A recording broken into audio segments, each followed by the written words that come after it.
Namamu kudus, kudus dan agung. Engkaulah Raja berkuasa dan benar. Kami bersuka mengangkat suara bagimu Raja teragung samanya.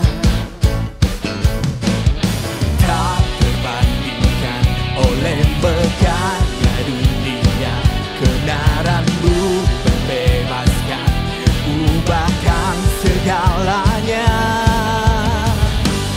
Hanya Kau yang terbesar, Kau terbesar, kekal selamanya. Hanya Kau yang terdahsyat, Kau terdahsyat, Yesus selamanya. Kau terbesar.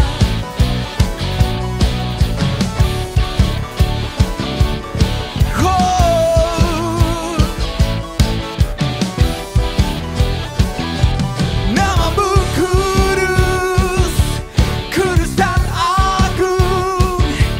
Engkaulah Raja berkuasa dan benar. Kami bersuka mengangkat suara bagimu Raja teragung samanya.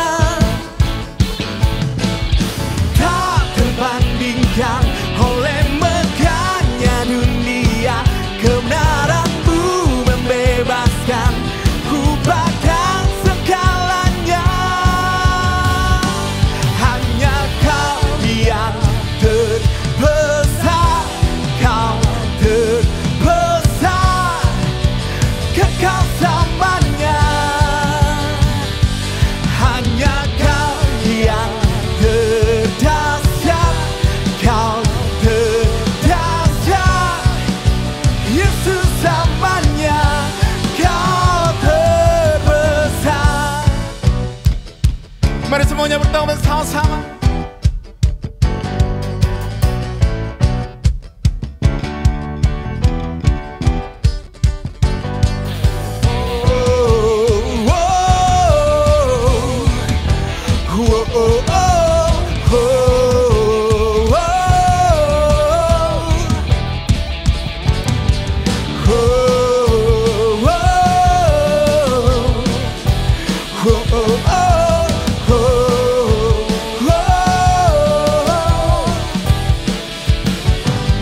Tak terbandingkan oleh megahnya dunia, kebenaran-Mu membebaskan, ubahkan segalanya.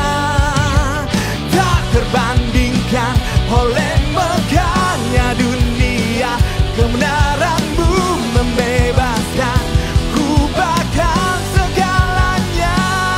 Oh, hanya Kau yang terbesar, Kau terbesar, kekal selamanya. Hanya Kau yang terdahsyat, Kau terdahsyat, Yesus selamanya. Kau terbesar. Oh,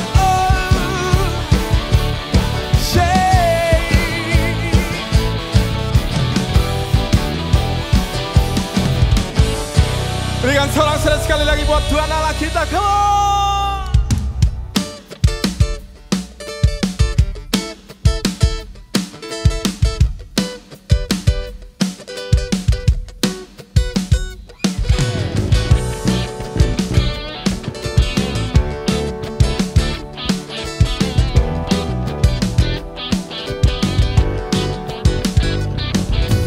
Hanya Kau, junanku,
kehidupan masa depan cerah membentang, sebab Kau Tuhan.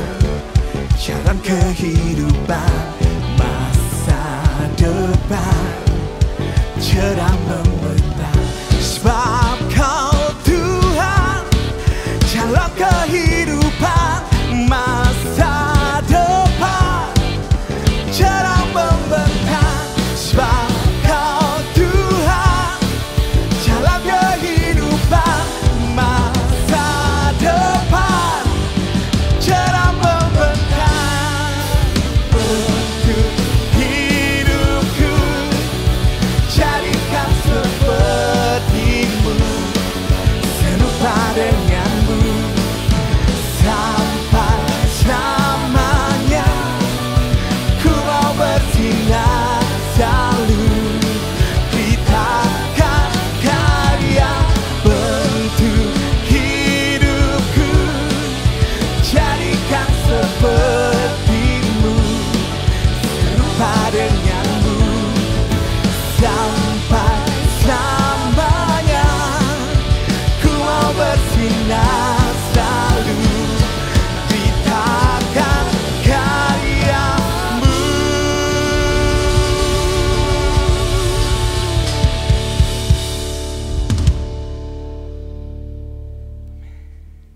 Terima kasih ya Tuhan, Kau yang selalu membentuk hidup kami jadi serupa dengan-Mu.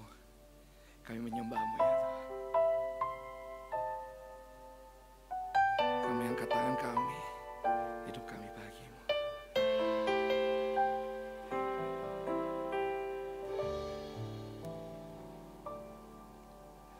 Kau melukis wajahku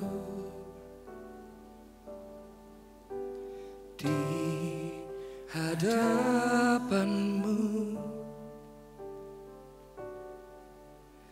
dan mengukir namaku di telapak tangan-Mu sampai masa tuaku. Kau tetaplah Tuhanku yang akan selalu menggendong hingga putih rambutku. Kemurahan-Mu itu membuatku terteguh. Ku bulatkan hatiku mengikut-Mu.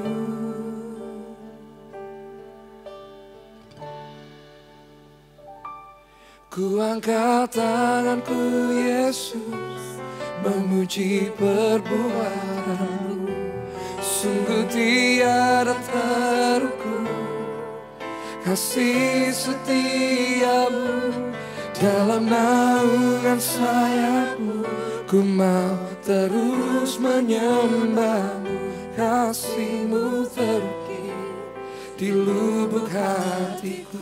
Ku angkat tanganku, ku angkat tanganku Yesus, memuji perbuatan-Mu.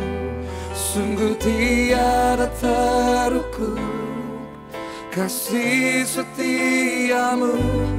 Dalam naungan sayap-Mu ku mau terus menyembah-Mu. Kasih-Mu terukir di lubuk hatiku. Mari nyanyikan bersama-sama. Kau melukis wajahku di hadapan-Mu dan mengukir namaku di telapak tangan-Mu. Sampai masa tuaku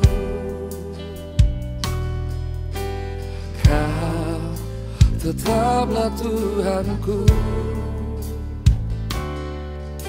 yang akan selalu menggendong hingga putih rambutmu.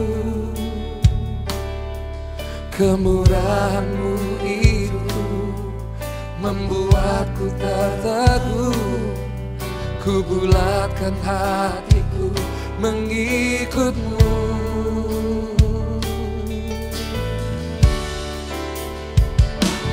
Ku angkat tanganku Yesus, memuji perbuatan-Mu. Sungguh tiada terukur kasih setia-Mu. Dalam naungan sayap-Mu ku mau terus menyembah-Mu. Kasih-Mu terukir di lubuk hatiku. Ku angkat tanganku Yesus, memuji perbuatan-Mu. Sungguh tiada terukur kasih setia-Mu. Dalam naungan sayap-Mu ku mau terus menyembah-Mu. Kasih-Mu terukir di lubuk hatiku. Ku angkat tanganku Yesus, memuji perbuatan-Mu. Sungguh tiada terukur kasih setia-Mu. Dalam naungan sayap-Mu ku mau terus menyembah-Mu. Kasih-Mu terukir di lubuk hatiku.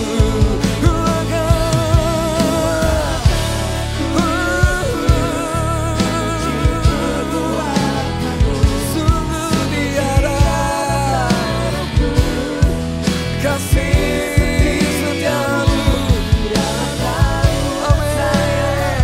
Ku mau terus menyembah-Mu. Kasih-Mu terukir di lubuk hatiku.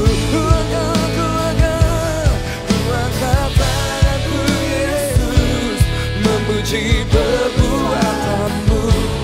Sungguh tiada terukur kasih setia-Mu. Dalam naungan sayap-Mu ku mau terus menyembah-Mu. Kasih-Mu terukir di lubuk hatiku. Mari kita sembah Dia.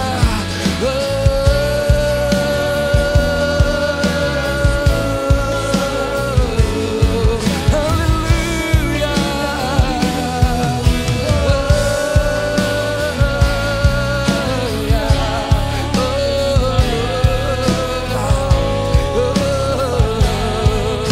Kasih-Mu itu buatku terteguh. Kami angkat suara kami, kami angkat hati kami, angkat tangan kami, menyembah-Mu Yesus-Mu. Sungguh hadirat-Mu membuat kami tenang. Kami mau terus melekat denganmu. Di dalam nama ya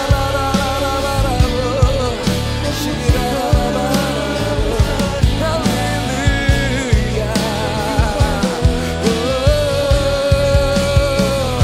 We worship You, we worship You, mighty God.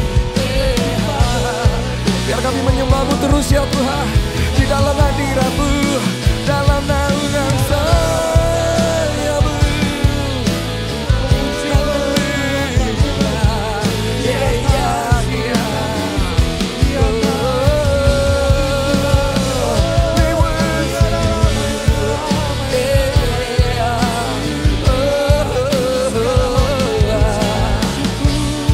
Ku angkat tanganku,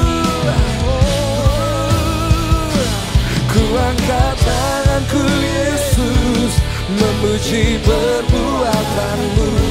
Sungguh sungguh tiada terukur kasih setiamu. Dalam naungan sayapmu ku mau terus menyembahmu. Kasih-Mu terukir di lubuk hatiku. Ku angkat tanganku Yesus, memuji perbuatanmu. Sungguh tiada terukur kasih setiamu. Dalam naungan sayapmu ku mau terus menyembahmu. Kasih-Mu terukir di lubuk hatiku. Kasih-Mu terukir di lubuk hatiku. Kasih-Mu terukir di lubuk hatiku.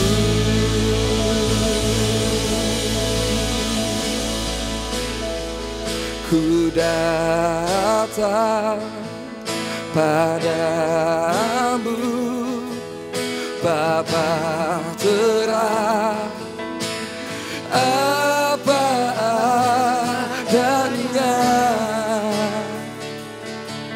tiada yang ku sembunyikan. Yang Kau lihat padaku, semuanya ku berikan kepadamu. Apa adanya, hatiku milik-Mu. Ku datang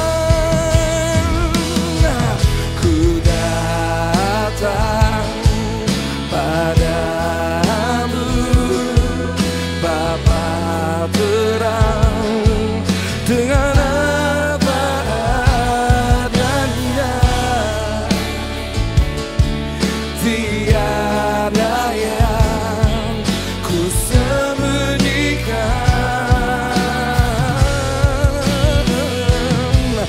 Yang Kau lihat padaku, semuanya ku berikan kepadamu. Apa adanya, hatiku milik-Mu.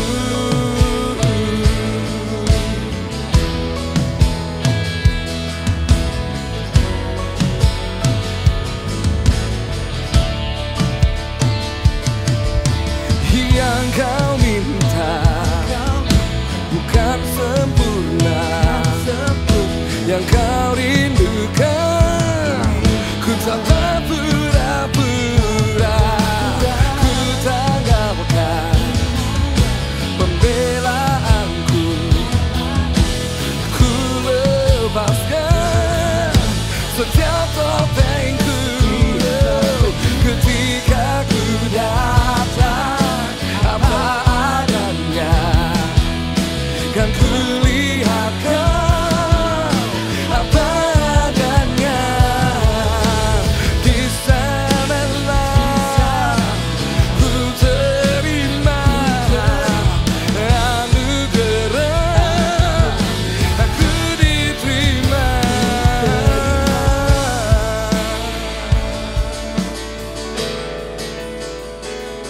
aku diterima.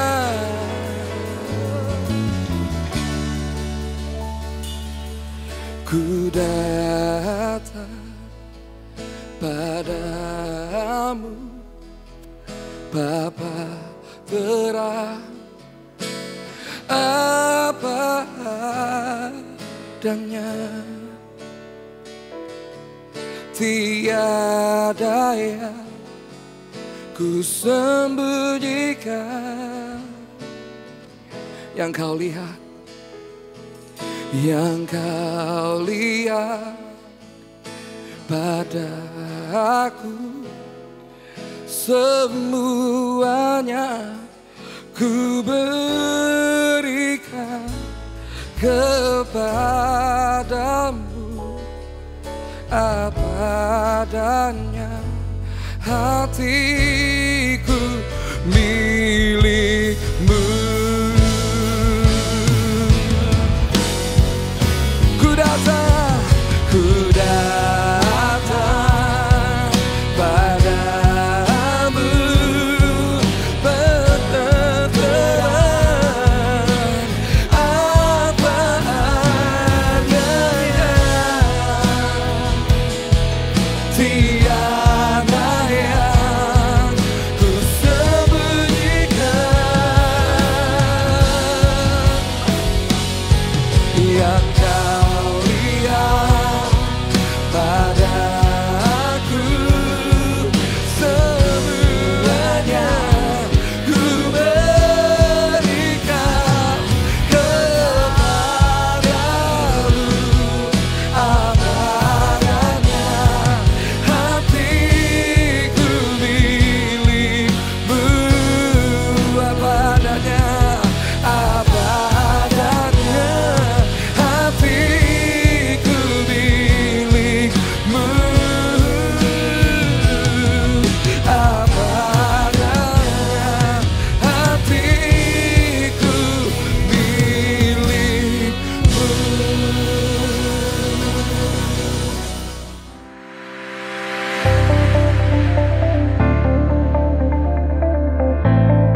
Tidak ada yang sukar dan tidak ada yang mustahil bagi Tuhan.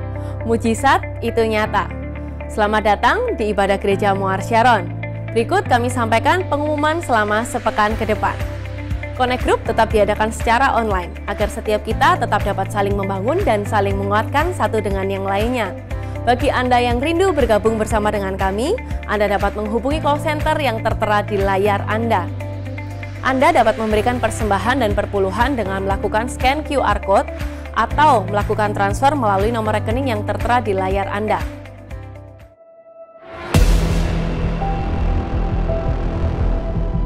Demikian rupa Injil itu emergency. Injil itu darurat. Jangan pernah bosan-bosannya mendengar visi untuk jiwa-jiwa. Percayalah, untuk itu kita diselamatkan. Itu purpose, itu destiny, itu tujuan. Jadi nggak akan pernah tercabut dari kehidupan kita.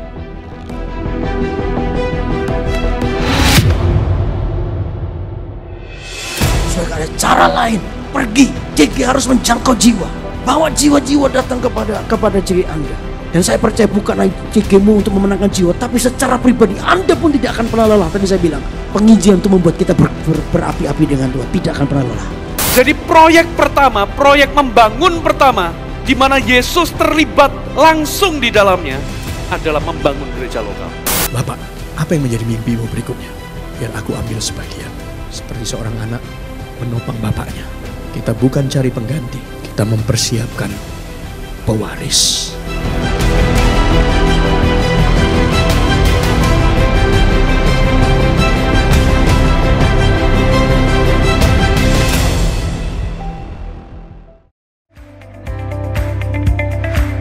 Inilah saatnya Tuhan berperkara lebih dahsyat atas Pulau Kalimantan. Kami mengundang setiap sponsor, JG Leader, coach, tim leader, dan juga seluruh kakak pelayan anak di Kalimantan untuk mengikuti Borneo Leaders Conference yang diadakan pada 27 dan 28 Agustus 2020. Kami rindu setiap pemimpin dapat diperlengkapi dan dipertajam untuk visi yang lebih besar. Untuk informasi dan pendaftaran, Anda dapat menghubungi PIC registrasi di masing-masing gereja lokal. Betul memang dagingmu lemah, tetapi justru karena kita tahu kita punya kelemahan, daging ini selalu meminta yang salah, kita harus semakin bisa menguasainya. Semakin kuat dagingmu, semakin berusahalah semakin besar untuk menguasainya. Yang ketiga, kalau supranatural mau terjadi dalam kehidupannya kita mesti harus percaya penuh dan kita melangkah dengan berani, katakan amin. Kalahkan kedaginganmu, supranatural akan terjadi di tengah kehidupanmu. Tapi firman-Nya yang mungkin kelihatannya nggak enak atau kelihatannya itu sangat susah untuk kita jalankan, itu akan membawa berkat, damai sejahtera, dan sukacita. Leadership bukanlah tentang mensukseskan apa yang dipercayakan, menyelesaikan tugas, tapi fokus peran dan visinya adalah membangkitkan orang lain. Anda bisa memimpikan impian Anda bisa minta kepada Tuhan, tapi biarlah kehendak Tuhan yang terjadi. Katakan amin. Makanya saya katakan berserahlah kepada Dia. Apapun yang terjadi, Tuhan pasti memberikan berkatnya buat Anda. Sesuai dengan kebutuhan dan sesuai dengan apa yang Anda harusnya peroleh. Kita bisa punya ini, punya itu. Orang bisa terkesima dengan performance kita. Tapi kalau ujungnya kita jadi orang yang mudah kandas di tengah jalan, itu bukan jadi orang yang berhasil di dalam Tuhan. Bukan jadi orang sukses dalam Tuhan. Kegagalan yang sebenarnya adalah ketika seorang menghentikan langkah hidupnya untuk tidak lagi menjalankan seperti apa yang dia bisa lakukan di waktu-waktu berikutnya. Dan saya percaya ketika berita Injil disampaikan dengan hati yang rindu, dengan hati yang haus untuk melihat keselamatan, untuk menemukan yang terhilang, maka saya percaya Tuhan itu menyertai kita. Tuhan ingin memakai hidupmu. Karena itu setiap orang yang hari ini Anda tahu hatinya Yesus, Anda harus menjadi berkat untuk orang lain. Kerinduan itu harus kuat dalam hatimu sehingga kita ini berjalan di dalam sebuah tujuan. Aku mau dipakai oleh Tuhan dan Tuhan mau memakai hidupmu.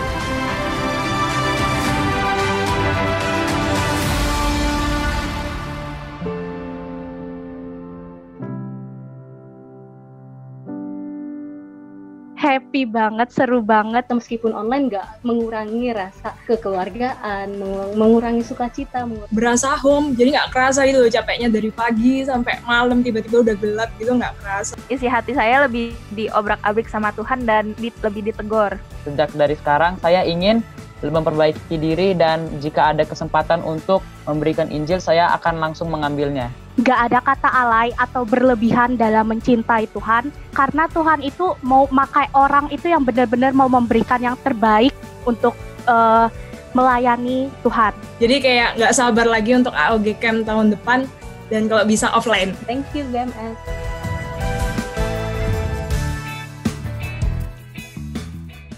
Sekian pengumuman minggu ini, selamat berakhir pekan bersama dengan keluarga Anda. Have a blessed day, God bless you.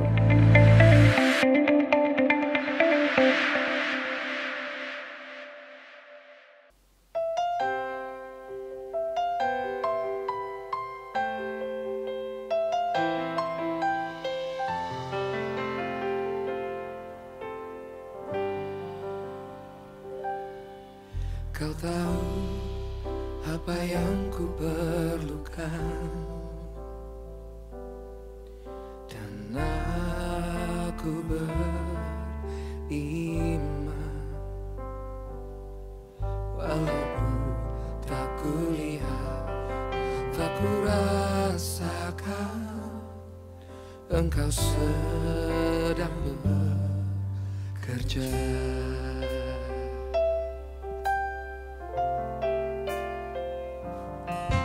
Ku tahu siapa yang ku percaya,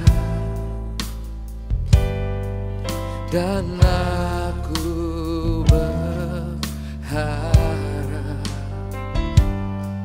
padamu, Yesus Tuhanku dan Rajaku. Ku serahkan hidupku.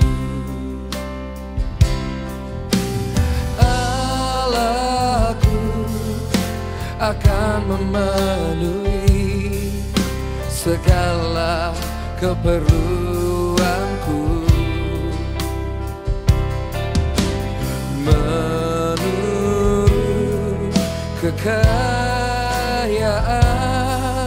dan kemuliaannya.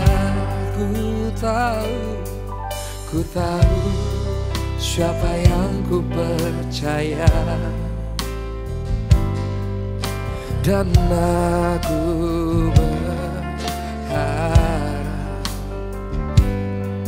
padamu, Yesus Tuhanku dan Rajaku. Ku serahkan hidupku.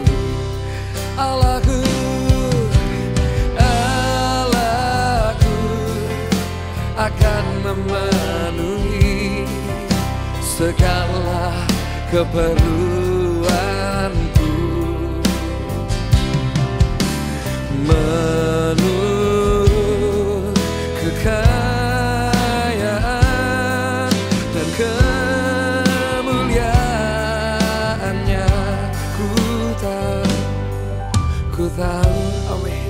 siapa yang percaya. Dan aku berharap padamu Yesus, padamu Yesus Tuhanku dan Rajaku. Ku serahkan hidupku. Dengan penuh iman katakan, Allahku, Allahku akan memenuhi segala keperluanku. Menurut kekayaan dan kemuliaannya, Allahku, Allahku akan memenuhi segala keperluanku. Menurut kekayaan dan kemuliaannya, Allahku, Allahku akan memenuhi segala keperluanku. Menurut kekayaan dan kemuliaannya, ku tahu siapa yang percaya. Dan aku berharap padamu Yesus Tuhanku dan Rajaku. Ku serahkan hidupku, ku serahkan hidupku, ku serahkan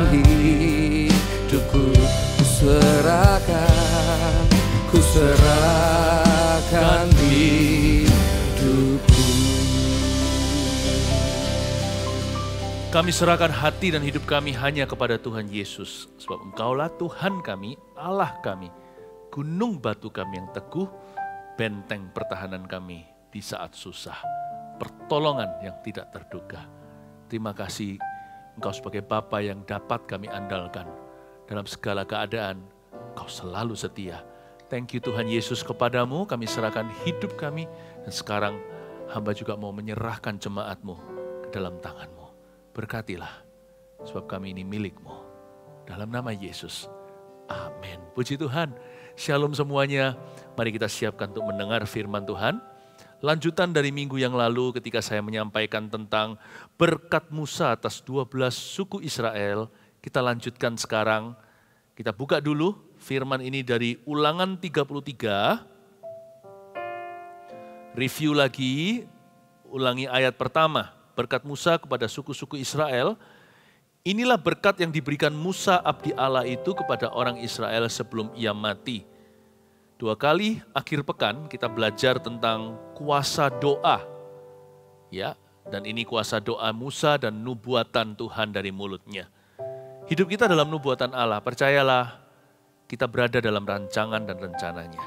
Sekalipun sekarang kelihatannya kita ini gak tahu mau kemana, hidup membawa kita demikian rupa sehingga kita bertanya-tanya, tapi satu hal yang tidak akan pernah berubah, tidak ada pertukaran bayangan, yaitu Tuhan Yesus dan sifatnya. Maksud hatinya mudah tertebak, yakni mulia bagi anak-anaknya. Dia mau memberikan pada kita rancangannya, damai sejahtera, dan juga masa depan penuh pengharapan. Yakinlah, jangan ragu dan jangan bimbang. Dan kita pelajari tentang the truth about curses and blessings, yaitu bahwa berkat dan kutuk itu sama-sama ada dan sama-sama nyata. Makanya itu pastikan kita berada di sisi umat pilihan Allah, bukan yang menentang firman-Nya, supaya kita memperoleh berkat dan restu dari Tuhan Yesus Kristus. Bukan menjadi orang-orang yang memusuhi Tuhan, tapi menjadi orang-orang yang bersahabat karib dengan Allah-Nya. Dan juga Tuhan itu ingin mengubah semua kutuk yang sudah terjadi dalam hidup kita menjadi berkat karena Allah bekerja sama dalam segala perkara. Kita mulai pada anak Yakub berikutnya, suku berikutnya yang akan diberkati Musa. Langsung pada ayat yang ke-12 sebagai lanjutan, kita akan bahas si bungsu si lucu. Ya, the righteous young child of Jacob. Dia terkenal sebagai anak Yakub yang paling kecil dan yang tidak pernah berulah. Seorang anak yang manis sifatnya. Ya, adiknya Yusuf tentunya namanya Benyamin. Kita baca ayat 12 tentang Benyamin. Ia berkata, kekasih Tuhan yang diam padanya dengan tentram. Tuhan melindungi dia setiap waktu dan diam di antara lereng-lereng gunungnya. Berkat Musa atas suku Benyamin, suku terkecil ini, sedikit saja. Ayatnya pendek sekali, tapi sangat bermakna. Mari kita selidiki ya. Berkat Benyamin sebagai anak yang paling bungsu dari Bapak Yakub sebagai suku terkecil ini, dimulai dengan perkataan kekasih Tuhan. Dia diberi gelar sebagai kekasih Tuhannya, yang diam padanya dengan tentram. Si Benyamin ini punya sifat yang sangat manis. Ya, kayaknya nggak tahu ya, dua anak yang lahir dari kandungan Rachel ini, dari Rahel, sifatnya manis-manis. Saya nggak tahu gimana mereka dididik di rumah, tetapi yang pasti mereka punya DNA yang mulia. Kekasih Tuhan yang diam padanya dengan tentram, si bungsu ini selalu mengundang sayang. Dan saya harap kita semua punya sifat seperti Benyamin. Sekalipun tidak semua kita adalah anak bungsu di rumah. Tapi kita harus punya sifat demikian. Sifat yang mengundang sayang. Yaitu yang nomor satu, mudah dicinta orangnya. Yaitu lovable atau not difficult. Kita mau meniru suku ini. Suku yang disebut sebagai kekasih Tuhan ini punya sifat yang mudah disayangi. Mudah dicinta. Jangan jadi orang yang sulit dan susah. Jangan jadi orang yang suka menyusahkan diri sendiri, apalagi menyusahkan orang lain. Terlebih lagi menyusahkan Tuhan. Jadilah orang yang lovable, yang gampang dan mengundang sayang. Benyamin tuh orangnya kayak gitu. Orangnya lovable sekali. Ya, dan dia nggak difficult. Kalau kita dalam satu grup, kelompok gitu ya, mesti ada orang-orang yang apa adanya. Ada orang yang perfeksionis, semua harus sempurna. Ada kritikus, orang yang suka selalu melihat kelemahan orang lain dan mencibirnya. Tapi juga ada orang yang nice, yang sopan, tapi dalamnya nggak tentu. Tapi ada orang yang sungguh-sungguh manis sifatnya luar dalam. Jadilah orang yang demikian, itulah Benyamin, saudara. Kekasih Tuhan yang diam padanya dengan tentram.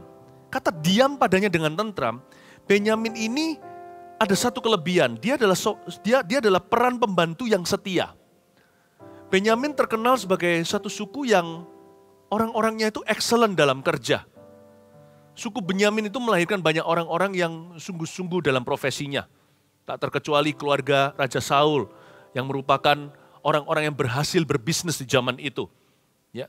Orang-orang yang diberkati, jangan pernah remehkan satu suku kelihatannya nggak besar jumlahnya. Tapi kalau dia punya sifat, yang satu mudah dicinta, yang kedua orangnya setia dalam perkara-perkara kecil dan sederhana. Orang-orang yang bisa dipercaya, yang selalu menjadi kepercayaan manusia dan kepercayaan Allah, itulah suku Benyamin. Apalagi kalau hatinya nggak ambisius, sukanya kerja tapi nggak suka pamer. Ya.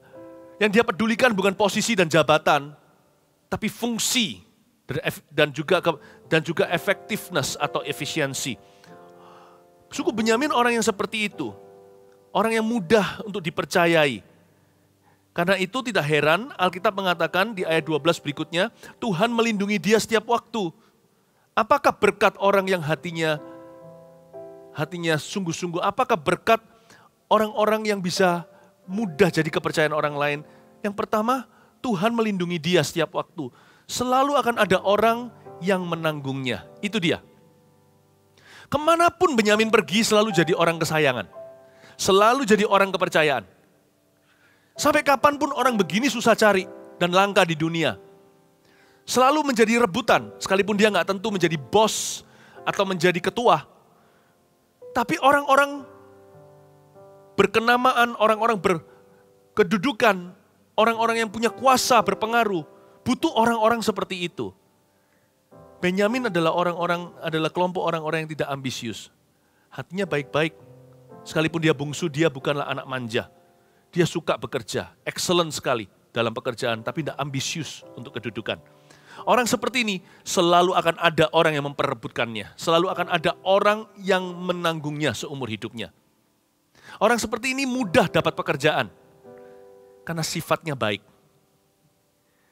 Dan juga selain itu, bukan hanya Tuhan melindungi dia setiap waktu, Tuhan juga diam di antara lereng-lereng gunungnya. Janji Tuhan kedua, berkat Tuhan, nasib si bungsu yang mudah dipercayai oleh manusia dan oleh Allahnya. Tuhan dan orang lain cepat lambat akan membangun sesuatu bersamanya. Itu dia. Tidak heran oleh penentuan sorga yang namanya Bukit Moria, yang di atasnya dibangun kota kenamaan namanya Yerusalem, dan juga bait suci ada di sana, itu berdiri di antara lereng-lereng gunung di teritorinya Benyamin. Tuhan memilih spot itu, karena bait suci jangan berada di sekeliling orang-orang yang tidak ramah, di sekeliling orang-orang yang tidak bisa dipercaya. Tuhan menentukan secara geografis, lokasi bait suci ada di lereng-lereng pegunungan Benyamin. Ada kota tertentu itu yang lebih jahat-jahat orangnya. Tapi ada kota-kota tertentu yang orangnya lebih saleh-saleh. Orang Benyamin itu baik-baik hati sebenarnya. Ya, jadilah orang seperti ini. Miliki sifat demikian, sebab sifat yang seperti ini mengundang sayang. Bahkan mengundang berkat Tuhan. Dan mengundang kepercayaan manusia. Saya berdoa agar kita semuanya punya sifat yang manis di hadapan Tuhan. Nah, saya tunjukkan ya, di dalam sejarah Israel maupun sejarah gereja, ada yang namanya si bungsu Benyamin ini yang mengerjakan pekerjaan-pekerjaan anak sulung. Siapa yang dari suku Benyamin? Saya sebut beberapa. Contohnya, Mordekai. Anda ingat cerita Esther? Ini pamannya Esther. Ya, ratu itu. Mordekai ini bukan orang yang suka tampil. Bahkan jasanya pun tidak diingat lagi. Mordekai ini sangat berjasa buat negara saat itu yang menjajah Israel. Nah, tapi Mordekai bisa diam-diam, sekalipun dia seorang pahlawan, dia tidak minta dielukan, tapi diam-diam dia sangat berguna dan rajin bekerja. Hingga suatu hari nasib dari sorga menentukan agar dia menjadi pahlawan sekali lagi untuk memulai misi penyelamatan orang-orang Yahudi di zaman Ratu Esther menjadi queen di negeri itu. Mordekai ini terpaksa mengerjakan pekerjaan sulung. Jangan pernah remehkan si bungsu. Kelihatannya dia pupuk bawang. Tapi kalau dia dipercaya dalam perkara sederhana bisa, lama-lama nanti perkara besar pun akan tertimpa di atas pundaknya. Malah justru orang yang berambisi tidak akan mencapai apa-apa. Tapi orang yang dipercaya akan dipercayai secara besar-besaran oleh Allahnya. Mordekai dipercayai untuk menyelamatkan satu ras pilihan namanya Yahudi, Israel yang akan menurunkan Yesus Kristus sebagai Mesias. Selain Mordekai, Esther tentunya, sebab Esther ini kerabat Mordekai. Esther, ratu, ini juga dari suku Benyamin. Satu lagi di perjanjian baru, Rasul Paulus, itu dari suku Benyamin pula. Bukankah dia adalah rasul yang paling bungsu dibandingkan rasul-rasul zaman itu? Dia yang lahir kemudian, dia ini susulan.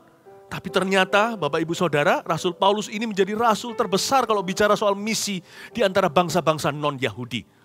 Jangan pernah remehkan anak kecil, jangan pernah remehkan anak yang terakhir. Jangan pernah remehkan orang-orang yang terkemudian. Karena yang terkemudian bisa menjadi terdahulu karena bisa dipercaya. Saya dorong Anda dan saya sama-sama punya sifat Benyamin. Orang yang dapat dipercayai Tuhan, orang yang bisa dipercaya oleh manusia. Percayalah, sampai kapanpun Anda akan selalu peroleh pekerjaan. Selalu akan ada orang yang menawarkan kerjasama. Selalu ada kepercayaan dari kiri kanan. Itulah Benyamin. Mari kita lanjutkan sekarang tentang Yusuf. Berkat Yusuf ya, ayat 13. Tentang Yusuf ia berkata, kiranya negerinya diberkati oleh Tuhan dengan yang terbaik dari langit, dengan air embun dan dengan air samudra raya yang ada di bawah, dengan yang terbaik dari yang dihasilkan matahari dan dengan yang terbaik dari yang ditumbuhkan bulan, dengan yang terutama dari gunung-gunung yang sejak dahulu, dan dengan yang terbaik dari bukit-bukit yang berabad-abad, dan dengan yang terbaik dari bumi serta segala isinya, dengan perkenanan Dia yang diam dalam semak duri. Biarlah itu semuanya turun ke atas kepala Yusuf, ke atas batu kepala orang yang teristimewa di antara saudara-saudaranya. Anak sulung lembu sapinya adalah kegemilangannya, dan tanduk-tanduknya seperti tanduk-tanduk lembu hutan. Dengan itu ia akan menanduk bangsa-bangsa, seluruh bumi, dari ujung ke ujung. Itulah orang Efraim yang puluhan ribu, dan itulah orang Manasye yang ribuan. Minggu lalu saya ada sebut bahwa Yusuf dalam berkat Musa ini yang dipandang sebagai anak sulung, karena Ruben sudah dilengserkan karena dosanya.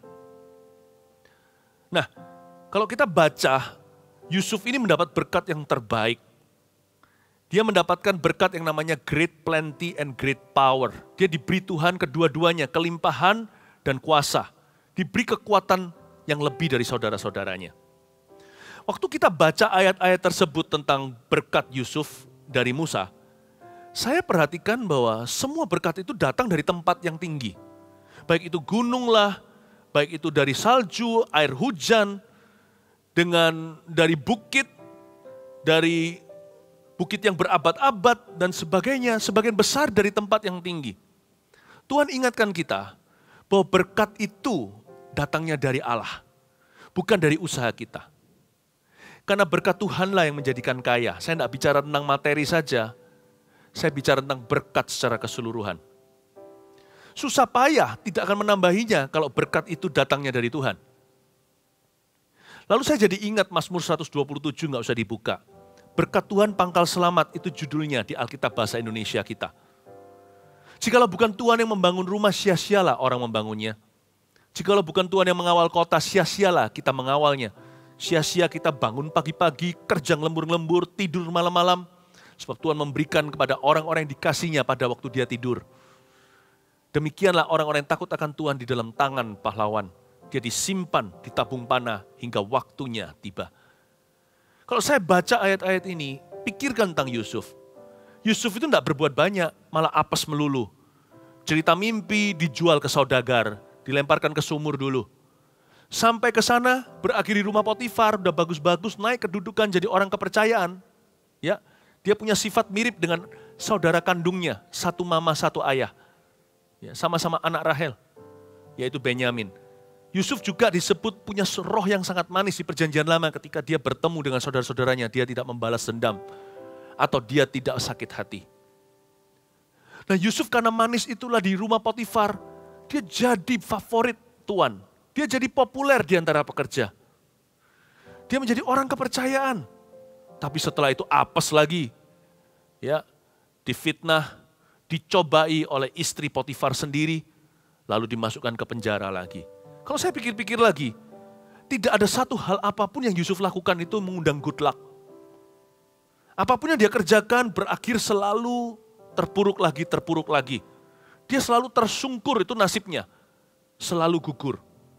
Tapi kalau Allah sudah tarik dia dari atas, siapa bisa turunkan? Jikalau Tuhan yang meninggikan, siapa bisa merendahkan? Saya nggak percaya takdir, saya percaya iman. Tapi dalam iman saya tahu ada kedaulatan. Bahwa kalau Allah sudah menentukan hidupmu untuk diberkati, semua kutuk akan dipatahkan. Kalau Allah yang membuka pintu, siapa bisa menutupnya? Andai kata ada pintu tertutup di depan Anda, tertutup sementara, itu berarti ada pintu lain di kanan kiri, ada 10 yang lainnya terbuka bagi dirimu. Kalau saya baca ayat-ayat tentang berkat Musa terhadap Yusuf ini, Yusuf tidak melakukan sesuatu dalam sejarahnya pun tidak ada. Dia tidak berbuat sesuatu yang bisa membuat dia jadi Perdana Menteri, jadi bapaknya Firaun lagi. Bukan apa yang dia lakukan yang membuat dia tinggi. Tapi peninggian itu datangnya dari Allah, bukan dari kiri kanan kita. Saya mau ajak Anda untuk percaya. Masuk hadirat Allah itu nggak sia-sia. Ibrani berkata seperti ini, kalau kita mau datang pada Tuhan harus percaya bahwa Allah itu ada dan Allah memberi upah. Kata upah di sana. Bagi barang siapa mencari Dia, sekalipun kalau kita cari Tuhan bukan demi mendapat upah, tapi ada upah orang mencari Tuhan. Apa upah mencari Tuhan itu? Penyertaan Immanuel, Allah beserta, kedekatan dengan Allah. Ada kuasa, ada kehidupan yang Allah berikan. Kiranya negerinya diberkati oleh Tuhan dengan yang terbaik dari langit. The best from the sky, the best from the heavens. Yang terbaik dari sorga. Memang berkat Tuhan itu pangkal selamat. Paulus berkata, aku menanam, Apolos menyiram. Tapi kalau Tuhan tidak bisa memberi pertumbuhan, kita nggak bisa apa-apa. Mau ditanam, mau disiram, mau dibajak ulang, dibolak-balikan, ditunggang-balikan tuh tanah, nggak akan tumbuh, yang nggak akan tumbuh. Tapi kalau Allah berkenan, apa yang kita tanam, apa yang kita siram, Allah akan menumbuhkan 30, 60, 100 kali ganda. Bukan karena kita serakah, tapi karena Tuhan cinta kepada Anda dan saya. Itu dia. Nah, kalau kita lihat lagi ayat 16, kita baca, dan dengan yang terbaik dari bumi serta segala isinya. Tadi kan semua dari sky, dari heaven, dari sorga, dari langit bukan? Ayat 16 mendarat. Bumi mulai disebut dalam berkat Musa. Dan dengan yang terbaik dari bumi, serta segala isinya. Kalau di sorga terserah Allah, di bumi terserah kita. Karena kita punya kelakuan, kita punya pilihan. Karena itu kalau kita mau melihat Tuhan melimpahkan kuasanya dalam kehidupan kita, pastikan yang terbaik dari bumi serta segala isinya. Hidup kita jangan isinya sampah. Jangan kita isi dengan gosip. Isilah hidupmu dengan firman, kekudusan, dengan yakin akan Tuhan. Dengan perkenanan, Dia yang diam dalam semak duri, biarlah itu semuanya turun ke atas kepala Yusuf. Ke atas batu kepala orang yang istimewa atau yang teristimewa di antara saudara-saudaranya. Jikalau Anda buka, nggak usah dibuka sekarang, nanti cek sendiri 1 Tawarik 5 ayat 1 dan ayat 2, di sana dijelaskan bahwa berkat kesulungan Ruben itu telah dipindah transferkan kepada Yusuf dan kepada anak-anaknya Efraim dan Manasye. Yehuda itu keturunan raja. Yesus Kristus juru selamat kita pun singa dari Yehuda. Tapi tetap berkat kesulungan Tuhan berikan pada Yusuf. Tidak heran nanti ya, anak Yusuf ada 2, Efraim dan Manasye, menjadi 2 suku. Dia ada urapan ganda, yang lainnya 1 suku, Yusuf sendiri 2 suku. Dan Efraim menjadi pusat pemerintahan dan kekuatan daripada Israel Utara. Ya. Jadi kita tahu bahwa Yusuf menjadi besar karena Tuhan memberkatinya. Hak kesulungan ada di kepalanya bukan karena usahanya yang membuat dia sukses. Bukan karena kepandaian, kepinterannya. Ya, bukan karena nasibnya buruk melulu. Tapi karena Tuhan menentukan. Dari sini kita bisa pelajari sesuatu tentang Ruben dan Yusuf. 1 Tawarik tadi katakan bahwa berkat kesulungan dipindahkan. Ternyata berkat itu bisa dipindahkan ya. Nah ini menjadi peringatan buat kita yang ada di atas muka bumi supaya isi kita, bahwa kita ini di dunia serta segala isinya itu takutlah akan Allah. Berkat itu bisa pindah. Berarti 2 sisi, bisa pindah dari saya ke orang lain dan juga bisa pindah dari orang lain ke saya. Semua itu berdasarkan keputusan Allah. Sebuah pelajaran berharga dari hak kesulungan yang pindah mengajarkan kepada kita untuk hati-hati dalam menjalani hidup ini. Saya suka kata hati-hati. Carefulness, berhati-hati. Dalam bahasa Inggris, carefulness. Tapi dalam bahasa Indonesia, hati-hati. Bukan menjadi pengecut, pecundang, serba takut, lalu pesimis, takut gagal, malah gagal fokus. Tapi hati-hati itu berarti apapun yang kau lakukan di dunia ini, pasanglah 2 hati, supaya jangan salah jalan. Hati-hati. Hati-hati gunakan matamu, hati-hati gunakan telingamu, hati-hati gunakan semua. Kakimu, tanganmu, Allah Bapa di surga melihat ke bawah. Hati-hati gunakan hidupmu. Itu dia. Pelajaran berharga bahwa hak sulung bisa pindah. Mengajarkan kepada kita to always use double hearts in whatever we do, whatever we pursue. Dalam apapun yang kita kejar dan lakukan dalam hidup ini, pakailah hati ganda. Selalu uji dan dengar-dengaran dengan Allah, firman Roh Kudus. Selalu ada dua pertimbangannya. Bahkan kalau kita mau bersaksi terhadap seseorang pun 2-3 saksi. Jangan gegabah, jangan cepat-cepat marah. Lambanlah berkata-kata, cepatlah mendengar. Kenapa? Karena berkatmu bisa pindah. Tapi ini kabar baiknya.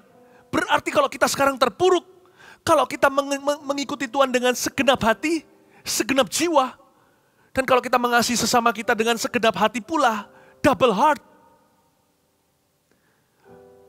Kita yang terpuruk sekarang gak usah ingini berkat orang. Tuhan tahu bagaimana memberkati orang taat.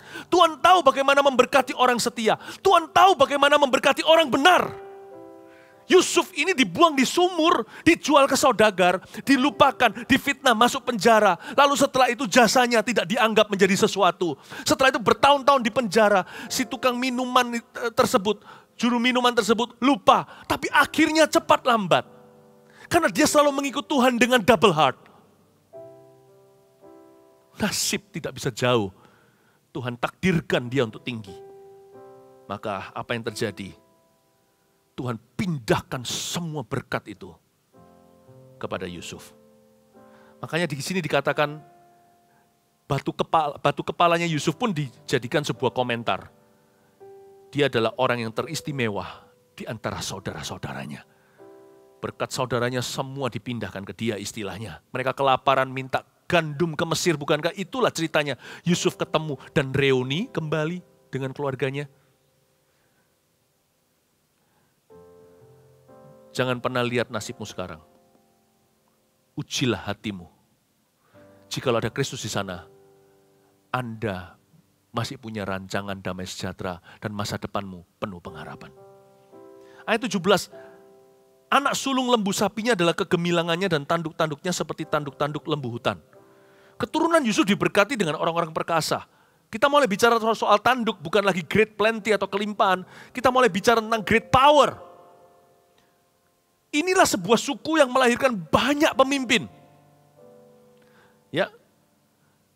Dan Alkitab mengatakan dengan itu ia akan menanduk bangsa-bangsa seluruh bumi dan dari ujung ke ujung. Sadarkah Anda beberapa keturunan Yusuf yang menjadi orang-orang yang gagah perkasa termasuk Yosua. Yosua itu dari suku Efraim. Anak keduanya Yusuf. Sedangkan Gideon, Yefta, Yair. Saya sebut 3 hakim-hakim Israel. Gideon terkenal dengan 300 perwira tentaranya. Melawan tak terhingga ratusan ribu musuhnya, orang Midian. Mereka adalah keturunan anak pertama Yusuf, yaitu dari suku Manasye. Betul-betul nubuatan Musa terjadi, the power of prophecy. Keturunanmu itu akan menanduk bangsa-bangsa. Keturunanmu itu akan lahir semuanya dengan authority, dengan otoritas. Kita bisa lihat aja kalau di mana-mana selalu ada sifat kota. Kita jangan ikut menjadi serupa dengan dunia, I know, tapi tetap bagaimanapun juga ada kekhasan tertentu dari kota-kota itu. Contohnya, ya, kota Jepara terkenal dengan apanya? Banyak seniman kan, nggak tahu apakah ada hubungan dengan iklim kota itu gimana, tetapi itu kebudayaan. Mereka suka prakarya, indah buatan tangan. Tadi kita barusan bicara soal Benyamin, ya, adiknya Yusuf. Ini orang-orang yang manis-manis gitu sifatnya, very kind.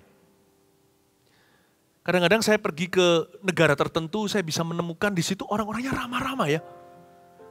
Ramah-ramah. Orangnya polite. Orangnya itu sopan-sopan. Nah, orang-orangnya Yusuf ini, Efraim, Manasye, semuanya orang-orang yang punya kekuatan karakter. Yang punya jiwa kepemimpinan. Minta sama Tuhan satu berkat. Leadership is a gift. Kalau selama ini Anda merasa dirimu pelin-pelan, datang dekat sama Tuhan, jangan melulu minta materi, minta sama Tuhan ini. Taruhlah lambang pemerintahan di atas pundakku Tuhan. tentunya harus dalam takut akan Allah, bukan sembarangan, tidak boleh menyalahgunakan wewenang. Give me the gift of leadership. Dan aku berdoa supaya Engkau ajari aku menjadi pemimpin yang baik. Sebab Tuhan bisa memberkati kita dengan memberikan jiwa kepemimpinan. Seperti Musa memberkati keturunan Yusuf dengan leadership anointing. We can ask for the same thing. Kita bisa minta sesuatu yang sama. Give me leadership skill ya Tuhan Yesus. Deketin Tuhan. Baca firman. Nanti kan Roh Kudus tuntun Anda perlahan-lahan. Lalu Anda menoleh lagi suatu hari, nggak usah jauh-jauh hari. 1 tahun kemudian aja Anda menoleh ke belakang dan melihat ternyata saya sudah tidak seperti dulu. Seorang yang pelin-pelan. Saya bisa tegas. Saya bisa membuat wise decisions. Keputusan-keputusan yang bijaksana. Itulah berkat Musa atas keturunan Yusuf. Ya. Kejarlah berkat. Karena itu kalau kita lihat ini, kita harus hati-hati. Ya, kita harus belajar berjalan dalam takut akan Allah. Ayat 17, ayat ke-17b, itulah orang Efraim yang puluhan ribu, dan itulah orang Manasye yang ribuan. Tunggu sebentar. Efraim dan Manasye ini setahu saya, kan kalau kita baca, ini Efraim dinubuatkan puluhan ribu, Manasye ribuan, sedangkan Manasye itu anak sulung, Efraim itu anak bungsu atau anak kedua dari 2 anak Yusuf. Kok begini ya, nggak salah? Ini apakah Musa nggak salah nubuatan nih? Kenapa si sulung dikasih 1000, si bungsu Efraim puluhan ribu? Tapi Musa sebenarnya sepakat dengan Yakub waktu Yakub sebelum meninggal dunia. Menumpangkan tangan atas anak Yusuf. Tangannya disilang begini loh, sampai Yusuf itu nggak ngerti papanya lagi apa. Ditukar tangannya dan beritahu, "Pa, ayah, kenapa kau silang tanganmu? Letakkan tangan kiri di kepala si sulung Manasye, tangan kanan justru di Efraim si bungsu." Tapi Yakub berkata, "Tidak, memang harus demikian. Karena si kecil akan diberkati lebih. Dan si besar tidak boleh iri." Lalu dia sebut sehingga nanti suatu hari akan menjadi pepatah di mana-mana. Jikalau Tuhan memberkati seseorang seperti Allah memberkati Efraim dan Manasye. Efraim disebut dulu, bukan Manasye. Apa hikmat dari ini mengenai berkat? Kejarlah berkatmu sendiri dan jangan iri hati dengan berkat orang lain. Sebab di dalam dunia anugerah, berkat Allah itu sendiri-sendiri, unik dan tidak sama rata. Karena itu iri hati adalah dosa kebodohan. Manasye tidak bisa mengeluh, "Loh, aku yang sulung loh. Aku yang berhak. Kenapa aku dikasih 1000? Jangankan 1000, dikasih 1 aja dia nggak layak terima. Allah memberi dia lebih. Itu kan seharusnya dia sudah bersyukur kepada Tuhan. Terserah Tuhan dong. Tips tidak diharuskan, apalagi kalau kita makan di restoran yang service charge yang mahal, sudah termasuk semua di sana. Nanti restoran itu bisa secara profesional mengelola uang yang diterima. Yang ini masuk sebagai penghasilan, yang ini untuk pajak, ya kan? Kalau di hotel-hotel atau restoran-restoran yang formal, mungkin 21% sudahan, ya, untuk pajak ini itu. Lalu ada service charge-nya di dalamnya, jadi nggak perlu ngasih tips. Lalu tiba-tiba, ya. Orang yang makan customer yang kaya itu berdiri, lalu kasih sama satu waiternya $100 Amerika. Dia senang sekali. Terima kasih. Makanan udah mahal masih dikasih tips lagi.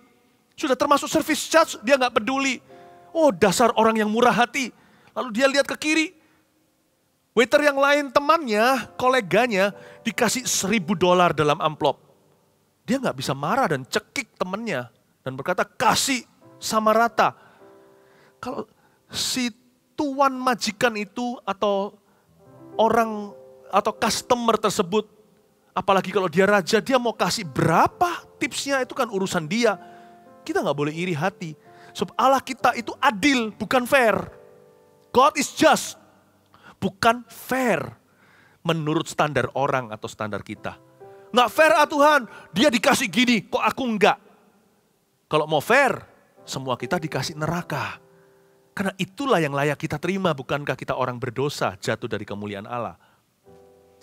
Karena itu hal ini mengajarkan kepada kita. Efraim dikasih puluhan ribu, Manasye yang sulung malah hanya ribuan. Hanya, berkat Tuhan itu nggak ada hanya. Setiap berkat Tuhan itu haleluya, bukan hanya.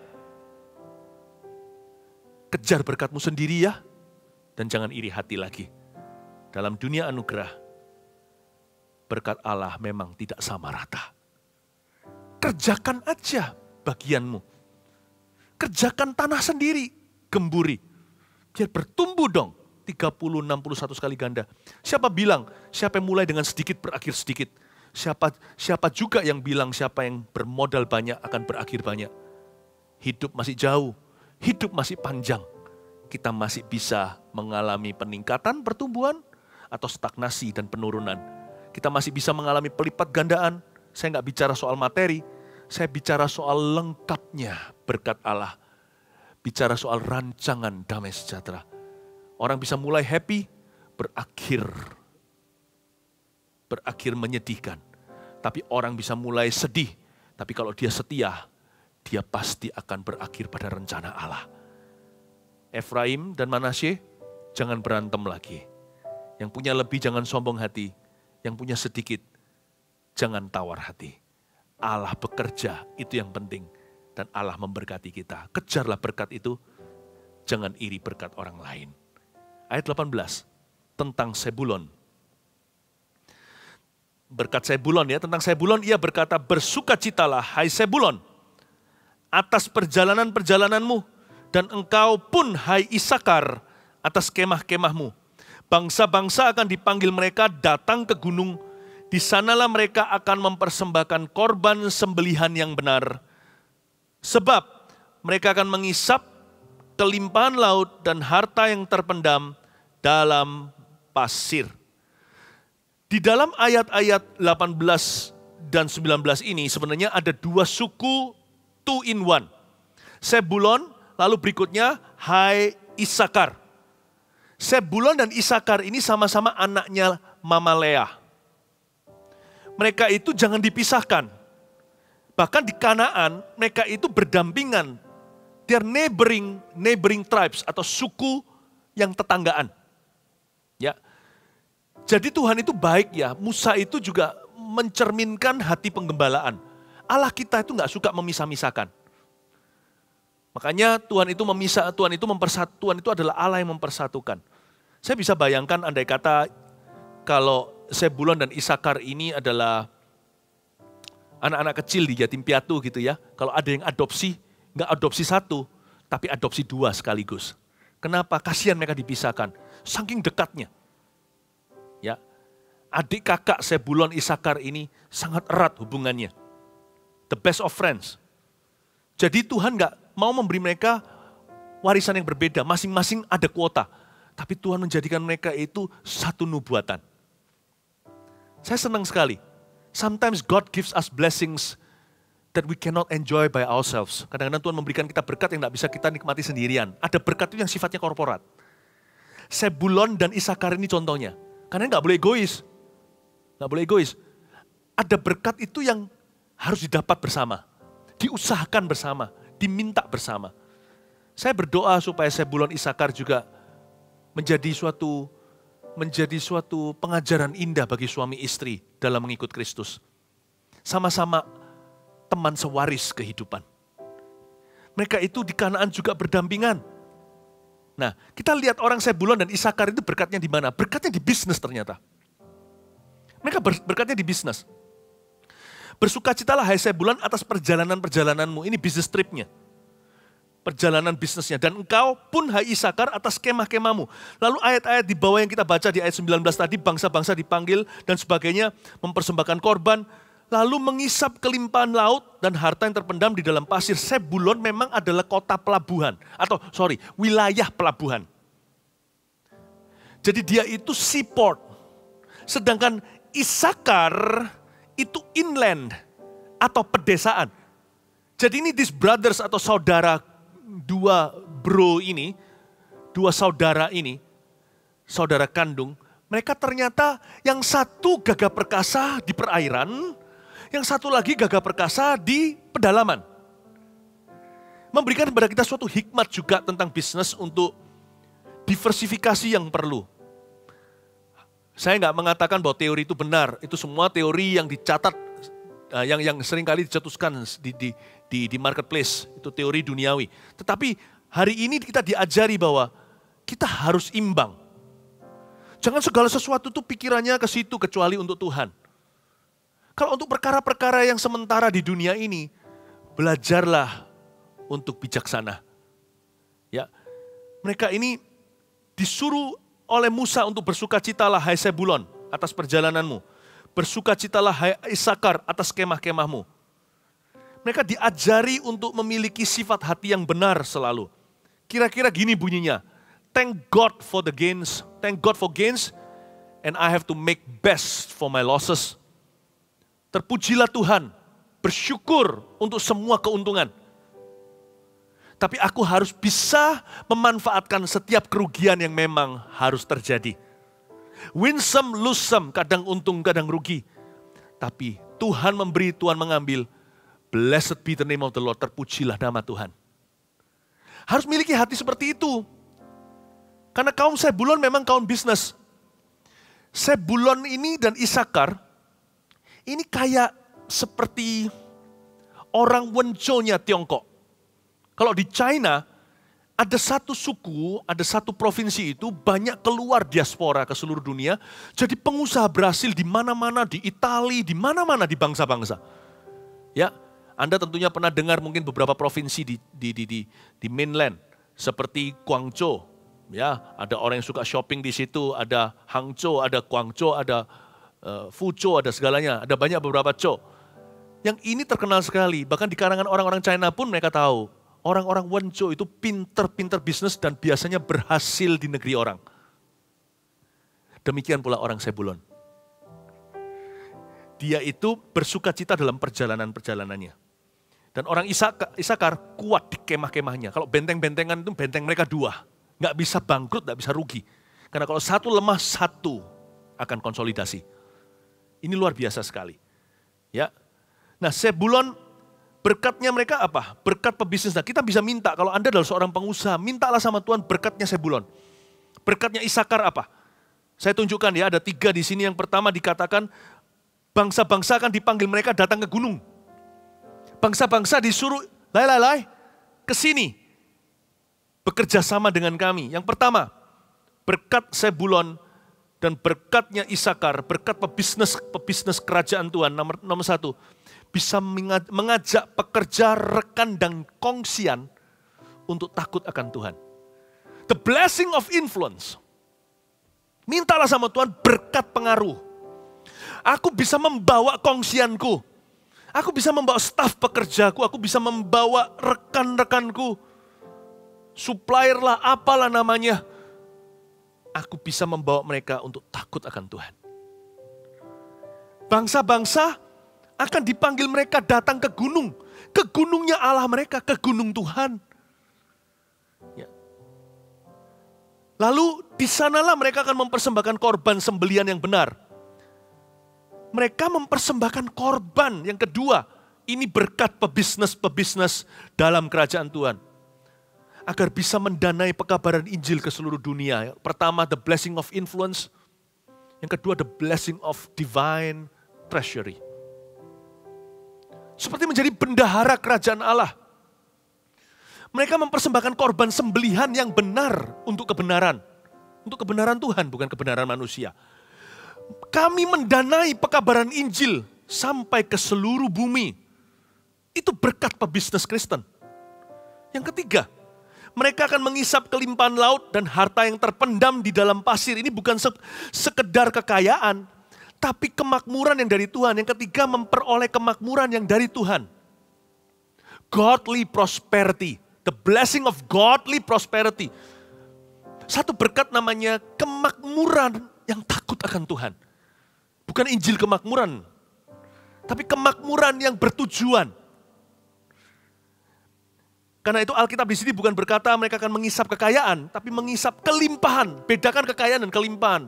Kekayaan itu wealth, riches. Kalau kelimpahan itu abundance. Itu bicara tentang aliran. Bahwa mereka hanyalah saluran.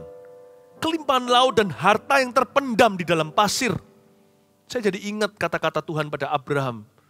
Keturunanmu banyaknya seperti bintang di langit dan pasir di tepi pantai. Di bawah covenant perjanjian dengan Tuhan itu ada berkat terpendam. Ada harta tersembunyi. Kemakmuran yang dari Tuhan. Tahu nggak? Memberikan sedikit info tambahan. Injil itu dimulai dari tanah Sebulon. Kok bisa? Tanah Sebulon itulah Galilea, tempat Yesus memulai pemberitaan kerajaan Allah.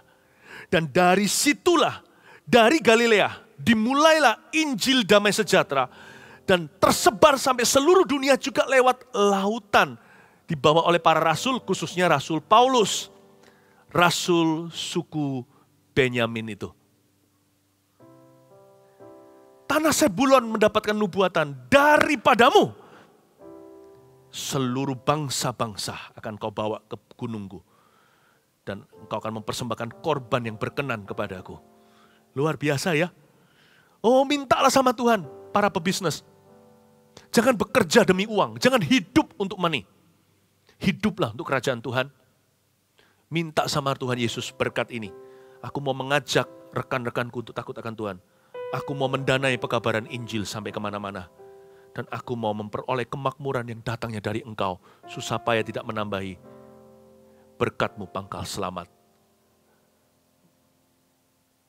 Bukan apa yang kusiram dan kutanam, tapi Tuhan yang memberi pertumbuhan. Itu dia.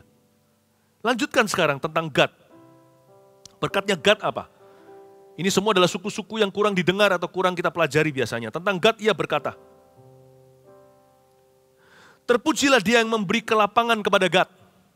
Seperti singa betina ia diam dan menerkam lengan, bahkan batu kepala. Ia memilih bagian yang terutama, sebab di sanalah tersimpan bagian panglima. Ia datang kepada para kepala bangsa itu, dilakukannya kebenaran Tuhan serta penghukumannya bersama-sama dengan orang Israel. Siapakah suku Gad? Suku Gad itu adalah salah satu dari 2,5 suku yang diberi Musa warisan tanah di sebelah timur Yordan. Jadi nggak sampai masuk dengan sisanya Israel. Mereka nggak perlu masuk dengan Yosua sebenarnya, karena mereka sudah mendapatkan allotment atau sudah mendapatkan sebuah tanah warisan. Ya, tapi suku Gad ini memilih bagian yang terutama, Alkitab tadi katakan. Dia menerima bagian panglima. Apakah itu bagian terutama, bagian panglima? Itulah bagian melayani dan bagian mengalah. Suku Gad ini mengalah. Dia tinggalkan istri anak. Jadi mau tahu nggak, sekalipun mereka masuk ke Kanaan itu bukan untuk merebut tanah bagi mereka, tapi untuk saudara-saudaranya. Suku Gad bukanlah suku yang sulung, bukan anak sulung Yakub. Ruben itu, Simeon anak kedua, dua-dua malah justru tidak bertindak sesuai usia. Yang Gad ini loh, 2,5 suku terdiri dari Ruben, Gad, dan setengah suku Manasye itu tinggal di sebelah timur Yordan. Dan di Alkitab dikatakan dalam susunan perang, mereka berjanji sama Musa, nanti kalau sudah sampai di sungai Yordan, seluruh bangsa Israel menyeberang, 2,5 suku ini sumpah di hadapan Allah. Bukan sumpah, tetapi berjanji dan bernasar di hadapannya. Bahwa mereka akan masuk untuk merebut tanah Kanaan untuk saudara-saudara mereka, baru mereka bisa kembali ke tanah waris sendiri. Dan dari antara 2,5 suku ini yang inisiatif maju ke depan, yang paling antusias dan berani dan berkata, ayo kami ready, kami siap. Tinggalkan istri anak, dia masuk berjuang, sandangkan pedang. Dan berada di garis paling depan dalam medan perang adalah suku Gad, bukan Ruben. Mereka memilih bagian terutama di mata Allah. Mau tahu yang terutama dalam hidup ini? Melayani Tuhan dan melayani sesama. Itu yang utama di mata Allah. Bukan statusmu apa yang kau punya. Orang yang memilih untuk melayani akan diberkati dengan bagian panglima. Karena siapakah pemimpin? Bukankah mereka yang melayani itulah pemimpin? Biarkah yang terbesar di antaramu menjadi yang paling bawah melayani. Tuhan berkata seperti itu. Kau memanggil aku guru. Tuhan, memang begitu. Tapi lihat, aku mencuci kakimu. Makanya Yesus yang jadi juru selamat kan? Bukan Petrus. Makanya nama Yesus kan mengusir setan bukan dalam nama Paulus. Bukan nama Yakobus. bukan dalam nama Yohanes.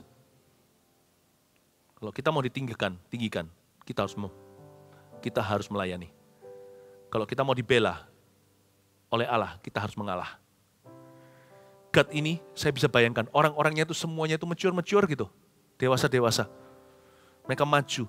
Jadi sekarang saya tahu, tentara yang di depan Yosua berperang dengan begitu ganasnya. Itu adalah suku Gad. Padahal mereka tidak masuk ke Kanaan untuk rebut bagi mereka sendiri. Mereka sudah dapat warisan di luar sana. Tapi mereka tetap sungguh-sungguh. Inilah intisari melayani. Lakukan bagi orang lain seolah-olah engkau melakukan untuk dirimu. Itulah melayani. Dan Gad ini adalah suku yang paling melayani. Salah satu daripada waktu Yusuf ketemu sama Potifar, waktu Yusuf ketemu sama Firaun. Kan setelah reuni sama saudara-saudaranya, Tuhan atur secara tidak sengaja. Seolah tidak sengaja mereka ketemu tapi sudah dirancangkan oleh Allah. Yusuf kan bersatu kembali, lalu papanya datang ke Mesir dijemput, ya kan? Kan ceritanya gitu. Itulah sebabnya orang Israel akhirnya berada di Mesir hingga zaman Musa ketika dibawa keluar dari sana. Nah, pada waktu Yusuf menghadap pada Firaun untuk memperkenalkan saudaranya, dia bawa 5 saudara. Dan saya yakin dari 5 saudara itu dia nggak bawa Gad. Kalau sampai Gad dibawa ya, ini saya cerita-cerita aja, ini nyantai aja. Saya cerita apa yang saya pemahaman saya akan cerita-cerita ini. Saya rasa kalau sampai dia bawa Gad dan Yusuf tahu, bisa-bisa Gad nggak keluar dari istana Firaun, dijadikan bodyguard. Karena Gad ini the strongest man in Israel itu orang-orang Gad. Jadi kalau Firaun lihat mereka, langsung bisa-bisa direkrut, dijadikan pas pampresnya. Nggak bisa, karena Gad tidak boleh jadi bodyguard. Gad harus jadi panglima. Keturunannya akan melahirkan jenderal-jenderal. Tidak boleh dia melayani Firaun, dia harus melayani Tuhan. Yusuf tahu itu sebagai orang yang penuh Roh Kudus di Perjanjian Lama. Tidak diajak kokonya si Gad untuk ketemu. Jangan sampai Firaun jatuh cinta karena Allah sudah RSVP, sudah reservasi orang ini. Saya ajak Anda semuanya untuk merenungkan apa yang terutama dalam yang namanya berkat itu kompleks pemahamannya. Tidak hanya sekedar berkat itu materi, berkat itu berapa dolar, berkat itu dapat rumah, berkat itu dapat pekerjaan, dapat jodoh. Berkat itu sangat indah komplikasinya. Bisakah Anda melihat seluruh dimensi berkat Allah? Lewat 12 suku Israel yang diberkati Musa, kita bisa mengerti how blessings operate in the kingdom of Christ. Bagaimana berkat itu beroperasi di dalam kerajaan Allah. Ayat yang ke-22, saya sudah mau selesai. Tinggal beberapa suku, 3 suku lagi. Ya. Tentang Dan, ia berkata, adapun Dan ialah anak singa yang melompat keluar dari Basan. Pendek sekali ini Dan. Saingan sama Benyamin pendek-pendekan.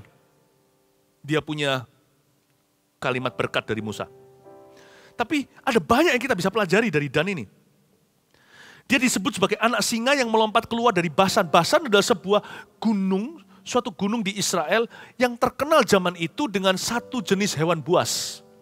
Semua orang takut dengan animal ini, yaitu singa Basan. Singa itu sering melompat. Kalau ada orang yang berjalan di sana belum zaman-zaman sekarang jalan raya atau peradaban yang modern seperti hari ini, itu melompat keluar lalu menerkam mangsa.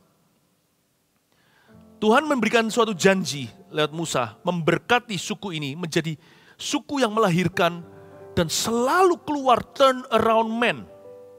Orang-orang yang menjadi alat Tuhan untuk memutarbalikkan keadaan itu muncul dari Dan. Tuhan itu bisa menciptakan suatu momentum di mana seseorang itu diluncurkan di waktu yang tepat, untuk kebutuhan yang tepat, di tengah-tengah orang yang tepat, untuk bisa memutarbalikkan keadaan.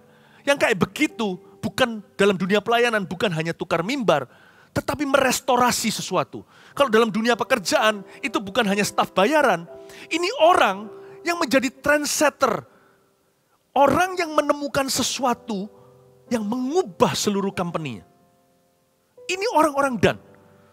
Diberikan sama Tuhan bukan hanya kelihayan atau kehebatan, tapi diberikan kepada Tuhan, oleh Tuhan juga sebuah keberuntungan. Orang-orang Dan. Salah satu dari orang Dan yang sangat terkenal, sekalipun sempat jatuh tapi dia kembali semakin luar biasa di hari ketika dia mati, adalah Simson. Simson inilah salah satu singa yang melompat keluar dari Bashan. Pekerjaan Tuhan dalam kehidupan Simson dan dengan keturunan Dan ini, orang suku Dan, banyak yang sifatnya tiba-tiba atau mendadak. Sesuatu yang tidak melalui proses manusia, tiba-tiba tukar hawa. Langsung gitu aja 180 derajat. Orang kerjakan ini 10 tahun, dia selesaikan dan putar haluan dalam waktu 10 bulan. Ada sebuah percepatan, makanya ada kata-kata di sini, tiba-tiba melompat keluar dari Bashan. Itulah suku Dan. Tentang Naftali, ayat yang ke-23, ia berkata, Naftali ini nyantai sekali, chill sekali hidupnya. Tentang Naftali, ia berkata, Naftali kenyang dengan perkenanan dan penuh dengan berkat Tuhan. Milikilah Tasik dan wilayah sebelah selatan. Berkat Naftali itu yang sering diiming-imingkan oleh orang, tapi tidak seperti semudah yang Anda pikirkan. Berkat Naftali is a good life. Kadang-kadang Tuhan tidak memberi kita tugas yang terlalu gimana. Kepada beberapa orang Allah memberinya just a good life. Kita nggak bisa berkata, nggak fair Tuhan, kok hidupku gini. Jangan begitu. Terus terang waktu saya lihat berkat Musa atas 12 suku Israel, saya tidak mengingini porsinya Naftali. Sebab hidupku exciting, hidup saya bergairah apa adanya. Saya tidak suka hidup orang lain, saya suka hidup saya karena hidup saya dari Tuhan. Dan itulah yang Tuhan tentukan. Kalau saya lihat Naftali ini bukanlah bercerita tentang kehidupan saya. Saya lebih banyak relevannya dengan suku lain yang berjuang. Dan saya tidak iri dengan Naftali. Tapi kita harus akui bahwa di hidup ini ada orang-orang tertentu yang Tuhan garis bawahkan atasnya hanyalah kehidupan yang baik. Kita yang melihat itu harus turut bangga dong, harus turut senang buat orang lain. Dan kita yang ada orang tertentu juga tidak perlu menuntut diri berlebih. Asal Anda punya dua ini, harusnya Anda sudah cukup happy. Berkat daripada Naftali itu, a good life, ada dua. Naftali itu kenyang dengan perkenanan, kedua, dia penuh dengan berkat Tuhan. Selama hidup kita ini dikenan plus dipelihara oleh Allah, udahlah, happy ya. Nggak usah iri berkat orang, nggak usah jadi konglomerat. Orang yang dikasih good life, nggak tentu orang kaya. Orang kaya nggak tentu baik hidupnya. Orang punya segalanya nggak tentu nyaman. Tapi ada orang yang dikasih sama Tuhan porsinya, a good life. Selama ada perkenanan dan hidup kita penuh dengan berkat Tuhan. Penuh dengan berkat Tuhan itu bukan berarti memiliki semua yang kita harapkan. Atau kita dapatkan yang kita inginkan. Nggak tentu. Asal saya dikenan oleh Tuhan. Udah peduli amat kata dunia. Dan asal saya selain diterima oleh Tuhan, asal saya ini dipelihara oleh Allah. Pelihara oleh Allah. Kadang-kadang tidak seperti yang kita duga. Kita punya blueprint sih begini, aku mau umur sekian mencapai ini itu, punya ini itu. Tapi kalau kita lihat lagi ya, hidup realita, kalau kita reality check, kita cek lagi. Dalam kenyataan, nggak dapat yang kita inginkan, tapi ternyata hidup kita dipelihara oleh Tuhan. Dan baik tuh, be happy. Inilah yang saya sebut the blessing of contentment. Berkat kepuasan hati. Kepuasan batin ini, Naftali. Ini bukan what a good life ya, orang itu enak hidupnya, bukan. Enak nggak enak hidup orang itu tergantung perspektif hati. Dan Naftali mengajari kita, selama ada perkenanan Allah, selama ada pemeliharaan Tuhan, asal dikenan dan penuh dengan berkat Tuhan sekalipun tidak dapat apa yang Anda inginkan. Be happy my brother, be happy my sister, be happy as Naftali. Bahagialah seperti Naftali. Berkat itu juga bisa dalam bentuk content spirit. Contentment. Berkat itu kadang-kadang datang bukan dalam bentuk jawaban doa, material. Berkat itu bisa datang dalam konteks sederhana, sesimpel ini. Suatu hati yang puas. Thank you, I'm happy. Masih banyak yang kuharapkan belum terjadi, but I'm happy. Hari ini aku bahagia. Itu dia, ini yang sembuhkan banyak penyakit. Ini yang disebut hati gembira adalah obat. Makanya Naftali saya rasa dia sampai hidup sampai tua ini. Terakhir ya, tentang Asher. Ia berkata, diberkatilah Asher di antara anak-anak laki. Biarlah ia disukai oleh saudara-saudaranya. Dan biarlah ia mencelupkan kakinya ke dalam minyak. Biarlah dari besi dan dari tembaga palang pintumu. Selama umurmu kiranya kekuatanmu. Unik sekali. Asher ini adalah berkat, are you ready? Popularity. Ini orang Asher ya. Bukan Yusuf. Kalau Yusuf itu nggak disukai malahan sama saudara-saudaranya. Benyamin itu diam saja. Dia itu peran pembantu yang setia. Dia itu supportive role-nya itu nggak dipertanyakan. Orang ini selalu bantu, selalu low profile, tidak menonjol. Tapi orang yang dicintai kiri kanan, yang dieman, disayangkan kalau nggak ada orang demikian, diperebutkan. Tapi Asher itu populer sekali di antara saudara-saudaranya. Bukan karena dia cari pengikut, bukan karena dia pencitraan, tapi karena memang Allah memberkahi dia dengan popularitas. Biarlah ia disukai oleh saudara-saudaranya. Ingat Bapak Ibu Saudara, promosi itu datangnya bukan dari kiri maupun dari kanan, bukan dari timur maupun barat, tapi dari Tuhan. Promosi itu datangnya dari atas, seperti ketika Tuhan berkata pada Yosua saat matinya Musa. From today onwards, from now on, mulai hari ini, I will make your name great among my people. Aku akan membuat namamu besar di Israel. Tulus saja, jangan usahakan popularitasmu. Hari-hari ini kita tinggal dalam zaman narsis. Semua orang kepingin menonjol. Demi terkenal, orang melakukan perkara-perkara yang di luar batas. Hanya supaya demi dapat followers atau pengikut di sosial media. Atau dapat like atau apa. Orang mengusahakan tertentu, aktivitas tertentu. Supaya pengikutnya tidak hilang. Atau semakin dia disukai orang. Bisa sih, tapi itu semua berujung semu. Sekalipun kita bisa menambah angka di media katakan, tapi ujungnya hidupmu akan hampa. Dan semua itu tidak akan ada kepuasan batin, tidak ada ikatan batin yang lama. Lihat nanti sedikit goncangan, runtuh semua. True popularity, yang membuat kita disukai sama orang, sehingga ada orang yang nanti datang ke kita dan berkata, entah kenapa aku kerjasama dengan Anda. Mungkin barangmu bukan yang paling murah, saya tahu. Tapi masuk akal. Tapi saya mau kerjasama dengan you. Kenapa? Tidak tahu kenapa saya dan istri saya suka sekali dengan Anda berdua, suami istri ini. Saya rasa hatiku bisa percaya, padahal bukan orang Kristen dia. Disukai orang itu adalah tugas Allah dalam hidupmu. Agar supaya Anda disukai. Itu tugas Allah, bukan tugasmu. Bahkan berlaku untuk musuh.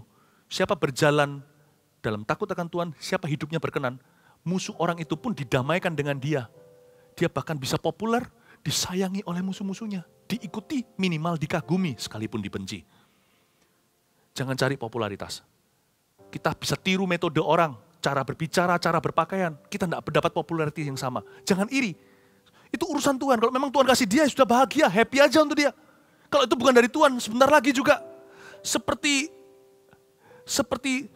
gas pada minuman soda. Sebentar lagi juga reda. Tapi kalau Allah yang memberikannya, siapakah Anda untuk membantah? Jangan cari yang gituan.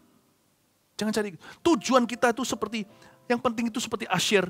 Ia mencelupkan kakinya dalam minyak. Yang penting itu, kita itu diurapi banyak-banyak. Udah itu aja. Tabung urapan, bukan popularitas. Yang penting itu kita itu bermandi minyak. Mencelupkan kaki ke dalam minyak. Ya. Kaki dalam minyak itu kan juga bicara soal melayani. Kaki bicara tentang berjalan, perhatikan jalan hidupmu, pastikan jalan hidupmu penuh pengurapan seperti pengkhotbah katakan. Coba uji dirimu sendiri, apakah Anda berpakaian putih? Apakah ada minyak di atas kepalamu? Ini minyak di kaki loh, berarti berlebih. Kalau minyak di kepala, itu turun ke kaki netes-netes saja. Kalau ini orang berlumuran dan mencelupkan kakinya dalam minyak, itu berarti minyaknya terlalu banyak. Yesus ketika datang diminyaki, diseka kakinya dengan rambutnya. Itu cuma sisa minyak-minyak yang menetes di kaki, diseka dengan rambut perempuan. Tapi Yesus diurapi dari kepala. Itu cara orang Yahudi meminyaki seseorang. Tapi orang ini Asher mencelupkan kakinya ke dalam minyak. Berarti minyaknya banyak-banyak. Udahlah, yang penting kita diurapi. I'm anointed at my work. I'm anointed. Anointed relationship, hubungan yang diurapi. Pekerjaan yang diurapi. Udah, yang penting saya jalan dalam takut akan Allah. Jalan dalam kekudusan. Jalan dalam kuasa. Hidup dalam janjinya. Aku kerjakan sungguh-sungguh. Aku berlumuran minyak sampai ke kakiku, mencelupkan di dalamnya. Tapi ini secara harafiah, secara fisik juga. Suku Asher adalah suku wilayah yang terkenal dengan olive oilnya. Olive trees di situ subur berdiri. Pohon zaitun yang mengeluarkan minyak menjadi sumber suplai minyak Israel itu banyak dari kaum Asher. Biarlah dari besi dan dari tembaga palang pintunya. Tuhan memberkati mining, import atau pertambangannya. Antara Tuhan berkati tanahnya sehingga mengandung besi dan tembaga. Atau dia karena memang di wilayah pelabuhan, dia juga wilayah lautan ini seperti Sebulon. Dia bisa mendatangkan itu karena keberhasilan. Selama umurmu kiranya kekuatanmu, kata selama umurmu kiranya kekuatanmu, itu menunjuk kepada kekuatan karakternya, bukan saja kepada fisiknya. Sebab kaum Asher, the Asherites, were renowned for their wisdom and character and strength of character. Kaum Asher dikenal sebagai satu suku yang sangat bijak, banyak orang bijak seperti orang Majus di situ. Dan karakternya kuat-kuat. Di sana orang-orang yang integritasnya tinggi-tinggi. Orang-orang yang pegang janji. A ya A, B ya B, ya ya, tidak lebih dari itu dari setan. Orang yang kata-katanya merupakan ikatan dan perjanjiannya. Suku Asher adalah suku bangsawan. Ada minyak raja di atas kepalanya. Udah itu aja. Mendingan kita mandi minyak daripada cari pujian sia-sia.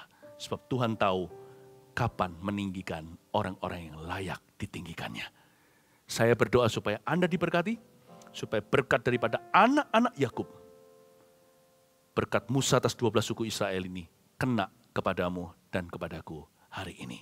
God bless you. Mari kita berikan tepuk tangan untuk Tuhan di mana Anda berada. Praise the Lord ya. Thank you Jesus. Nyanyi satu lagu. Segala perkaraku ku serahkan padamu, Allah pembelaku. Segala kuatirku ku taruh di kakimu, Allah pemeliharaku. Segala perkaraku ku serahkan padamu, Allah pembelaku. Segala kuatirku ku taruh di kakimu, Allah pemeliharaku. Bila Kau yang membuka pintu, tak ada satupun dapat menutupnya.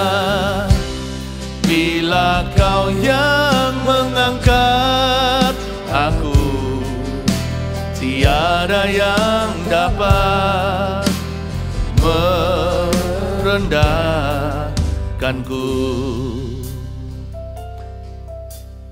Mari nyanyikan iman ini di hadapan Tuhan. Segala perkaraku ku serahkan padamu, Allah pembelaku. Segala kuatirku ku taruh di kakimu,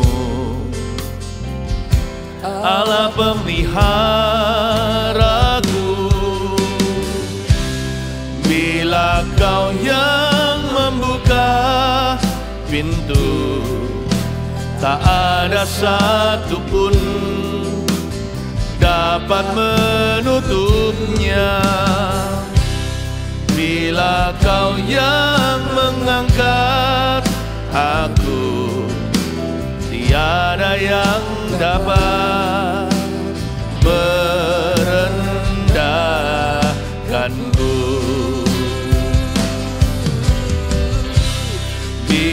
Bila Kau yang membuka pintu, tak ada satupun yang dapat menutupnya.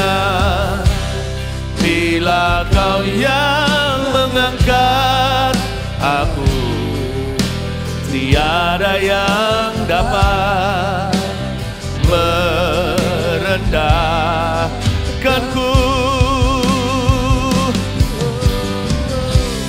Bila Kau yang membuka pintu, tak ada satupun dapat menutupnya. Bila Kau yang mengangkat aku, tiada yang dapat merendahkanku. Oramaya sande, inaraya so, naraya sande, inaraya so, naraya sande, iaralamaya sana, anaya so, oramaya se, anaya se, inamaya ralamo, naraya sande, inaralamaya sana, naraya so, iaralamaya ralamaya maya so. Hiaralamaya sande, hinaramaya sanaramaya sanarama, hiaralamaya so, hiaralamaya so, hiaralamaya sande, hiaralamaya so, hinamaya ralamaya sanaramaya so, hiaralamaya sanaya se. Hinaramaya sandaramaya sandaramaya so, hinaramaya so, hinaramaya sandaramaya sande, hinaramaya sandaramaya so, hinaramaya sandaramaya.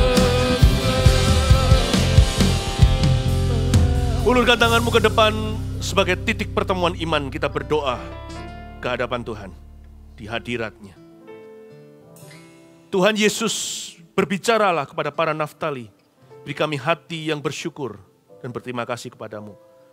Milikilah Tasik dan wilayah sebelah selatan, kata Musa kepada suku Naftali ini.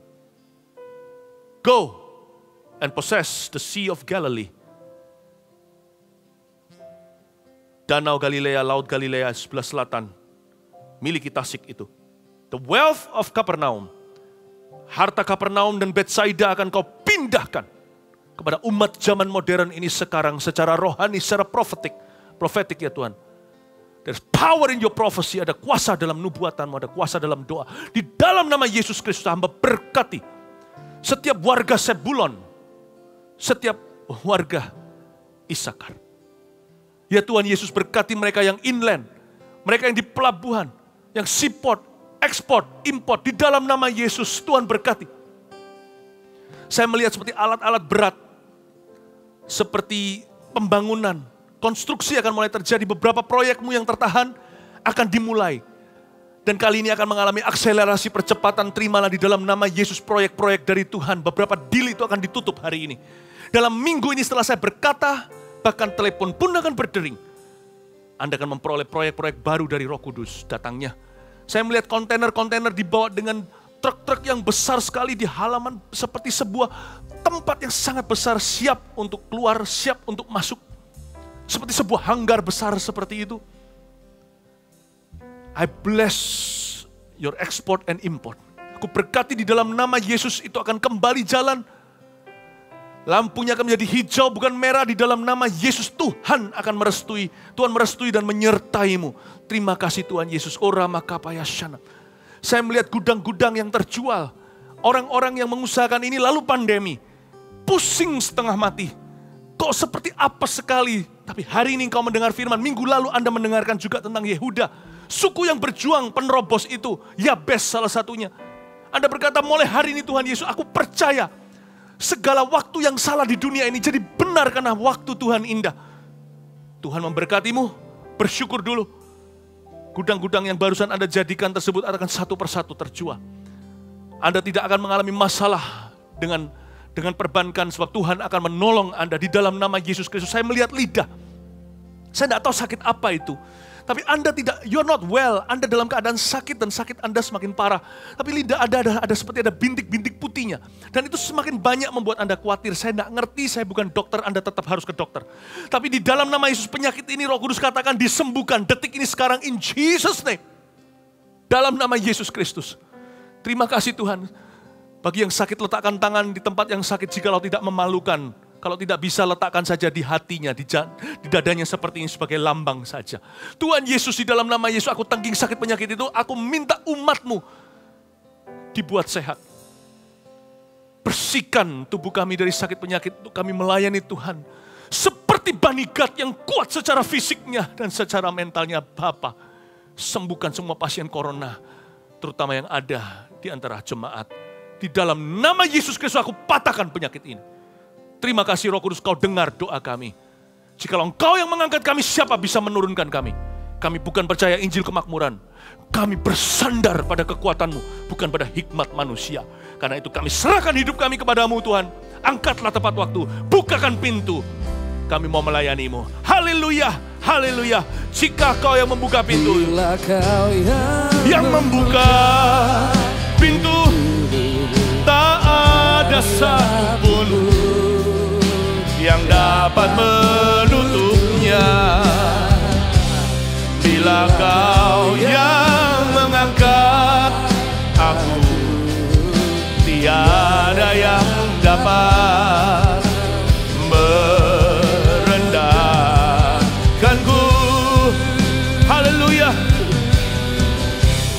Bila Kau yang membuka pintu, tak ada satupun dapat menutupnya.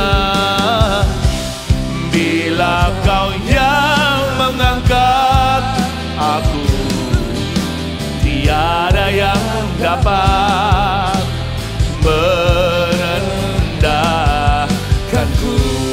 Tiada yang dapat, tiada yang dapat, tiada yang dapat, tiada yang dapat merendahkanku. Haleluya, haleluya. Mari kita angkat tangan sama-sama. Allahnya Yehuda, singa dari Yehuda, Allahnya Lewi, Allahnya Gad, Sebulon, Isakar, Allahnya Yusuf, Allahnya Efraim, Allahnya Naftali, Allahnya Dan, Allahnya Asyer, memberkati keluar masukmu dan hidupmu.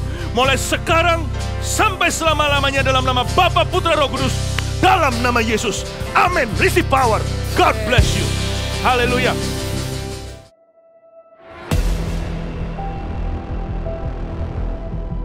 Demikian rupa Injil itu emergency. Injil itu darurat. Jangan pernah bosan-bosannya mendengar visi untuk jiwa-jiwa. Percayalah, untuk itu kita diselamatkan.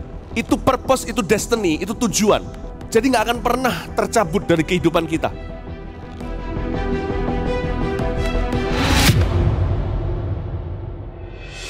Sudah gak ada cara lain. Pergi, JG harus menjangkau jiwa. Bawa jiwa-jiwa datang kepada JG Anda. Dan saya percaya bukan JG-mu untuk memenangkan jiwa, tapi secara pribadi Anda pun tidak akan pernah lelah. Tadi saya bilang, penginjilan itu membuat kita berapi-api dengan Tuhan, tidak akan pernah lelah. Jadi proyek pertama, proyek membangun pertama, di mana Yesus terlibat langsung di dalamnya, adalah membangun gereja lokal. Bapak, apa yang menjadi mimpimu berikutnya? Biar aku ambil sebagian. Seperti seorang anak menopang bapaknya. Kita bukan cari pengganti, kita mempersiapkan pewaris.